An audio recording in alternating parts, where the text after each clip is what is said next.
Greetings. This training is regarding simple safety tips for all social workers to implement when conducting field visits. So let's begin.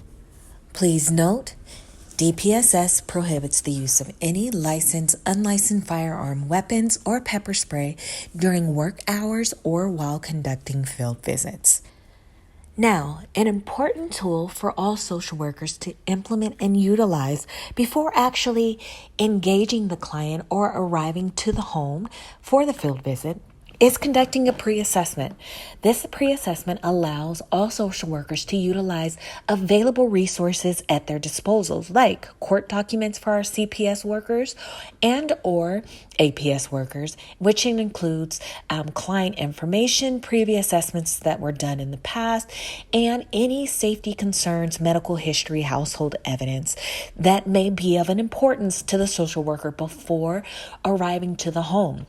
This information also assists with rules of engaging the client, allowing you safety awareness before and making sure that you are prepared for these safety risks before arriving to the home and what to be aware of. Now that we've got that pre-assessment out of the way and you're feeling somewhat prepared and well-equipped and aware of what your safety surroundings of what you're walking into, an important tool is do not leave the office grounds before placing all personal information or belongings into your trunk. Ladies, this kind of goes for you. If you have your purse, your wallet, anything that is of importance to you, make sure that you're placing that in the trunk before you are leaving the office and not doing so while you're at the home in unfamiliar territory and placing something as important as your purse in the trunk, because you are allowing people that you may not be aware of that is watching you to know exactly where to go to get your purse when you are secured in that client's home. So, must put all personal belongings in your trunk before you even leave your office grounds to go conduct your scheduled visit. Now, let's cover some of the bare necessities required in the field when you're conducting these assessments. 1, you always want to make sure that you are in appropriate clothing. Why is this important? Because you want to be prepared in case you have to run or you're on unleveled surfaces or unleveled gravel, that you're able to maneuver safely throughout all settings. 2, make sure that your county phone is on you at all times. 1, that makes you available to your direct supervisors or anyone that is trying to be in contact with you. And then a nice tip for this is a lot of social workers, when they're in those rural areas, will send a text message to another coworker saying, hey, check in on me in 30 minutes. I may be losing cell tower service or whatever it may be, and letting someone know where you are. 3, making sure you have a small amount of cash on you. A lot of people don't carry cash these days, and you never know in case of an emergency that you're only able to utilize cash in settings rather than having your debit card or your credit cards. And most importantly, make sure in all field visits that you have your county issued identification badge on you at all times, no exceptions. This allows you, when you go into homes, for people to acknowledge and recognize and identify who you are and what you belong to. And hypothetically, if you are not able to get to your personal belongings at your disposal as quickly as possible, or you're prevented from doing so, that you have your county badge accessible to you at all times. Now that you have all of the things that you need, it's time to get that assessment done. But before you even exit your vehicle, or when you do exit your vehicle, please be aware of your surroundings. Be aware of everything that's going on around you. Why is this important? 1, pets. There may be dogs or rattlesnakes or whatever it may be that are just lurking and lying in waiting for you to just walk into their paths. If there are sealed gates, shake those gates. Dogs typically react to if you shake a gate or you shake your keys or something, just so that you know that you are aware.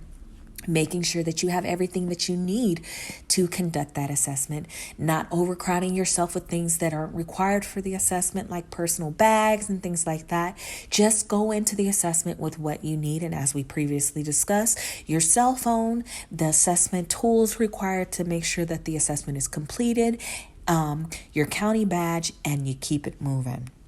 And again, make sure you are aware of your surroundings, not only when you are outside of the home, but when you are inside of the home as well. Now that you are at the door ready to knock, once you are greeted by either the identified client or a family member, make sure before entering the home, you confirm that the identified client that you were there to see and that you are there to conduct your assessment with is actually in the home before you enter.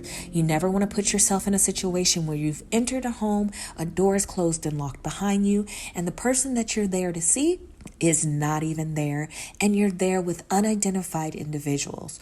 2, never walk into a home and lead the client or the family member or friend who is welcoming you into the home. You always allow them to lead first. Every time I enter in a home, I always greet them and I always say, after you. After you allows me to follow behind them, because that allows me to be comfortable enough knowing that no one is behind me and able to catch me off guard at any times. 3, make sure that the client identifies any household members that are not visible to your naked eye. And maybe someone's upstairs or maybe someone's in the garage. Just make sure that the client is making you aware of any potential additional household members that are in the home at the time of the assessment, so that you are able to be vigilant and aware of your surroundings. 4, complete your assessment in an area of the home that does not compromise your safety. Areas that may compromise your safety is sitting with your back towards a hallway or doors. Just like when you drive and you want to make sure that your blind spots aren't covered and you look over your shoulders in both ways, you want to place yourself in an area of the home when conducting the assessment where all of your blind spots are at your view. There are no doors or no hallways that are not at the first glance that you're able to see if a door opens, who's coming out of that door, or being blocked in just in case you have to leave the home in a hurry. And most importantly, 5, trust your gut. If you do not feel comfortable when you've arrived in the home, or you get that inkling or that discernment that something isn't right, you let the client know, hey, I've had emergency back at the office. I have to go immediately. I will contact you to reschedule this assessment, and you leave that home. That allows you to get back to your office and get back into safe grounds. And 2, that if you have to reschedule that assessment and go back out, that you're able to do so with your direct supervisor or another fellow social worker to ensure that all of your safety is covered.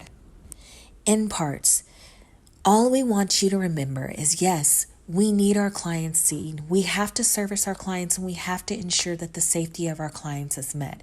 But we're not going to ask you to do that at the risk of your own safety. So as you're out there and you're working hard and you're servicing our dependent adults, our families and our elderly, we ask that you please place your safety first. Safety first at all times. Have a great day.